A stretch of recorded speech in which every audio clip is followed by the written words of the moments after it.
GMDC project પાનંદ્રો દ્વારા ખાનોડ ગામમાં CSR હેઠળ કામ ચાલુ છે. તે ગ્રામજનોની ફાયદાલાયક છે અને જે સફાઈ થાય છે એના થકી પશુઓને પણ પાણી પીવા અને ચરવા માટે સરળ રહે તે માટે ફાયદાલાયક એવો ગ્રામજનો દ્વારા જણાવવામાં આવેલ છે કે સાચી હકીકત આ છે. બ્યુરો રિપોર્ટ વેરફાસ્ટ ન્યૂઝ કચ્છ. જત અબ્દુલ્લા ગામ ખાનોડ તાલુકો લખપત અને આ ખાનોડ ગામમાં જીએમડીસી દ્વારા સીઆરસી એટલે કામ આપવામાં આવેલ છે. મીડિયારી જૂથ ગ્રામ પંચાયત હેઠળ ખાનોડ ગામ આવેલ છે.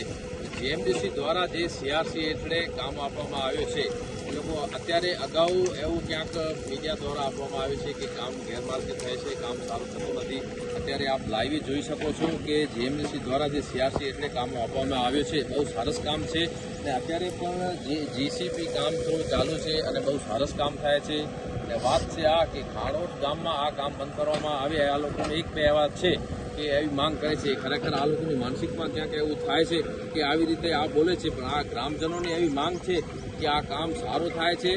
અને પ્લસમાં આ જે ડેમ ઉપર કામ થઈ રહ્યું છે, આ જે સ્થળ છે એના ઉપર ખાનોડ ગામનું આ પ્રથમ એક એવું ડેમ છે જેના ઉપર આ પશુપાલકો અમારો ગ્રામ છે જેના ઉપર 500, 450, 500 ગાયો ભેંસો છે. એના ઉપર આપ અત્યારે લાઈવ જોઈ શકો છો કે આ ઉપર ગાયો ભેંસો બધા પાણી માટે એક જ ડેમ છે અને આ ડેમની સફાઈ માટે ખૂબ જરૂર છે. હું ખરેખર જીએમ સાહેબના પાનંદ્રો પ્રોજેક્ટ સાહેબનો આભાર માનું છું કે આવું કામ આપ્યું સફાઈ માટે અને ગ્રામજનો પણ આભાર માને છે કે સાહેબ ખરેખર આવું આ નાનકડું ગામમાં આટલી બધી મોટી ગ્રાન્ટ આપીને સાફ સફાઈ માટે આપે તો એ સાહેબનો આભાર માની છે.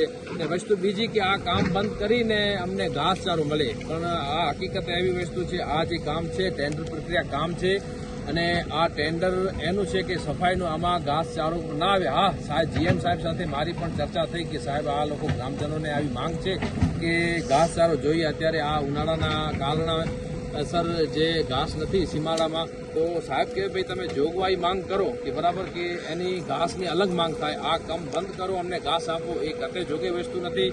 ખરેખર આ જે કામ થઈ રહ્યું એ સારું છે. અત્યારે આપ જોઈ શકો છો. હું મારું એટલો જે નિવેદન છે કહીને હું જય હિન્દ જય ભારત.